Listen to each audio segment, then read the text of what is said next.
You are currently looking at 4 different webcams ranging from $70 to $1,200. And I have to be honest, if I were starting streaming today, or maybe just looking for an upgrade, none of these would be a bad option, except this one. If you're new here, my name is Barry Epps. I'm a Twitch partner and have been streaming for over 3 years. And today, we are going to solve the ultimate question.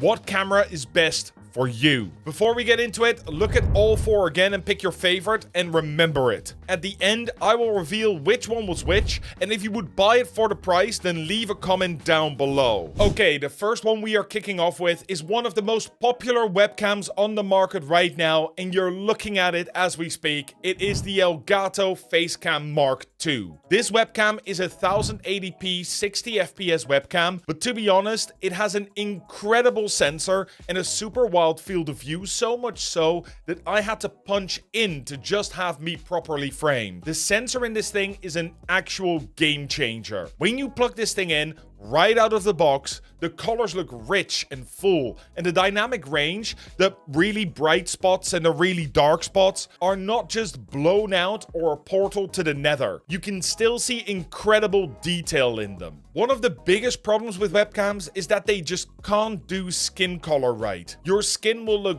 greenish or magenta, and the Elgato Facecam just doesn't have that problem. This is clearly a premium webcam coming in at $149, which is not cheap, but I'd argue that what you get for that price point shows you why this is such a popular camera among streamers. And we've not even talked about the amazing software that this ships with, the Elgato Camera Hub. Look at this again.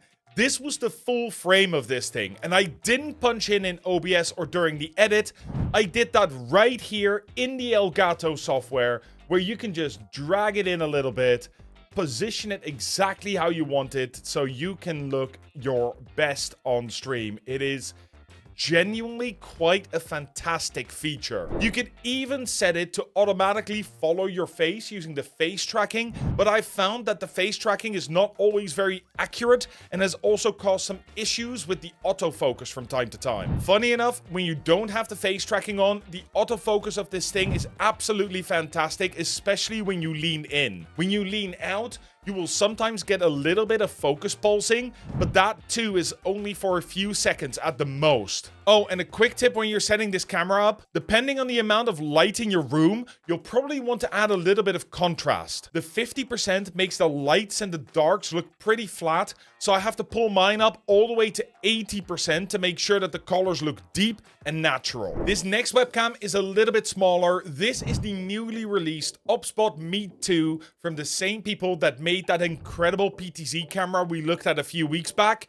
And they've sent this out to me for free as well, and therefore, this is a sponsored video by OBSBOT. But seriously, look at the size of this thing compared to the Elgato Facecam. And for its size, would you believe that this is an 80p 60 FPS camera? No? Well, you'd be right. This tiny body is hiding a 4K camera inside with another incredible sensor. The field of view is a little bit narrower, giving you an 80-degree wide arc, but that is pretty standard nowadays for these sort of cameras. And this camera really does not skimp on image quality either. The contrast is good, it looks sharp, and honestly, you could go the rest of your streaming career just plugging this in and using it as is. But that would be wasting a big part of the potential of this camera, because this too comes with an amazing software suite full of features, the OBSBOT Center. To improve on the already good experience out of the box, you can head into the image tab and find yourself some contrast, saturation, sharpness and hue levels, which you can change as you want. In my case, I wanted to up the sharpness a bit to 70, maybe even 75, and add a bit of contrast. There is one thing you do have to keep in mind with this camera, however, and that is that you need decent lighting. In low lights, the image degrades a little and you start getting noise in the image and you lose some of the sharpening, especially in the face. But I think you would agree that even in lower light, you can still see everything really well, and the image quality is really, really good. That being said, if you are more of an expert and you want to have the full control of the camera in your hands, then OBSBOT allows you to do this as well. You can change the shutter speed, the ISO, and white balance straight from the software. I do need to nerd out for a second here, but I think you'll appreciate it because of the autofocus in this camera. It is genuinely one of the best that I've seen on the market, and that is because they use a technology called phase change autofocus, a technology that's normally only found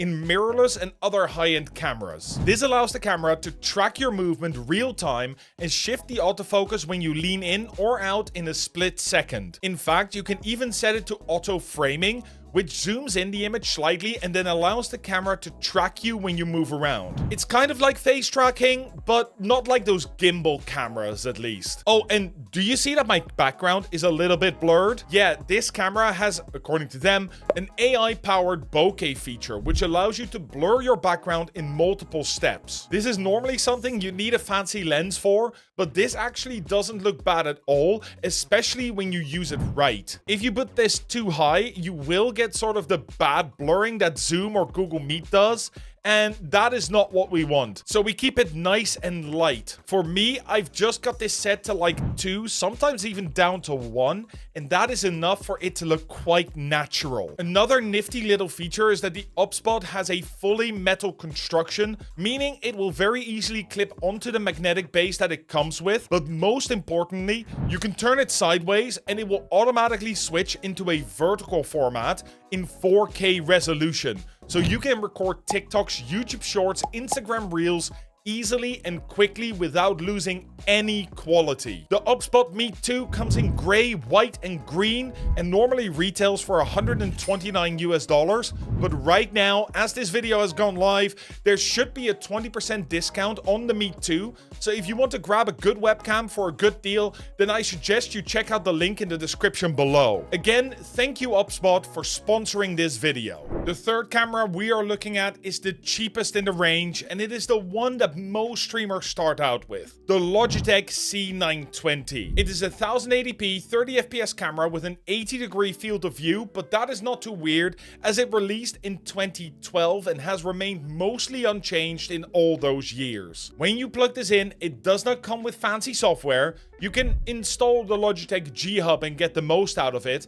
but even then, this camera is simply no longer fit for purpose, which is quite sad to say about a camera that has such a legendary status. Look, this is the raw input into OBS, and here you can see that the skin colors, even in almost perfect studio lighting, just does not hold up. There's a lot of noise and artifacting in the dark areas, and even in my beard you can see this, and there's no details in my face. It just looks like a blob. There's no wrinkles on my forehead, and my skin is green. I know I'm a tall and wide guy, but I am definitely not the Hulk. While you could get it quite easily for $50 a few years back, nowadays it's at least $70 and often $90 to $100, which honestly, at this price point, you can get far better cameras like the OBSBOT Meet 2 or the Elgato Facecam when they have a good offer. There are also decent webcams which are a lot cheaper, but those can be a little bit hit and miss like the Razer Kiyo, so make sure to do your research before you commit. But what if you already own one of these? What can you do to make it just a little bit better? Well, we have a video coming out very soon about how to make your camera look great,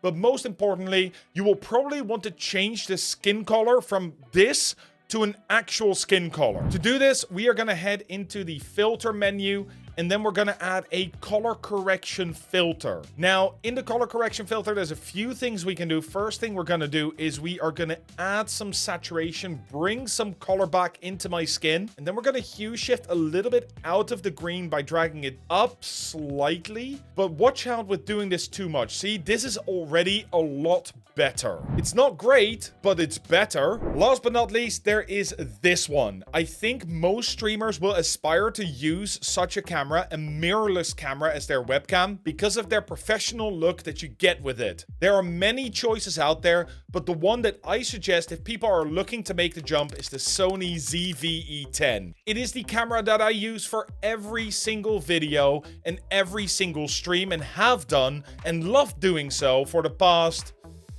almost a year now. So much so that I've bought a second one, which I use to do product shots and that my wife uses when she goes out for her photography. It retails for $799, including the kit lens, but I'm gonna be honest, I bought my first one without it, saving about $100 and then using that $100 plus a few hundred more to buy a Sigma f1.4 DCDN Contemporary, which I think is one of the best quality to price ratio lenses on the market right now. It's a prime lens, meaning you can't zoom in, but you don't really need that. And its low minimum aperture of 1.4 means that you can get some incredibly good looking bokeh and an incredible quality even in low light conditions. The ZV-E10 supports 4K 60 FPS, and if you ever want to have a different look, there are loads of settings for you to play with. Plus, the option to just change to a different lens if you find one that you like are massive. The Sony E-mount has been used for over a decade now, and you can take any lens for that and mount it onto the ZV-E10. That means you can start making photos, shoot YouTube videos, have a great looking stream camera, and about 1,000 other things just with this camera. There's a reason that almost all creators that I know swear by a mirrorless camera, and that is because they are just the best quality you can get and they're super versatile. But they are also expensive. The full setup of the ZV-E10 and Sigma lens set me back almost $1,200, so not really the sort of thing you buy when you are just jump-starting your streaming career. But I had to include it here because this is probably where you are going to end up going. So what is your favorite?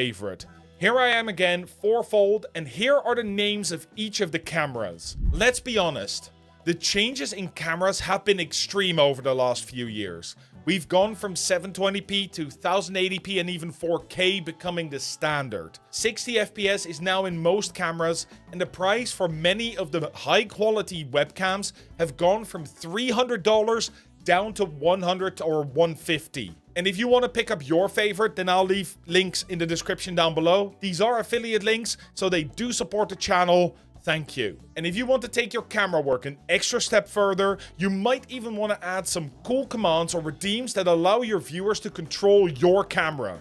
It is super easy to do if you know how to do it right. If that is the case, then check out the video right here. And as always, stream better, stream smart.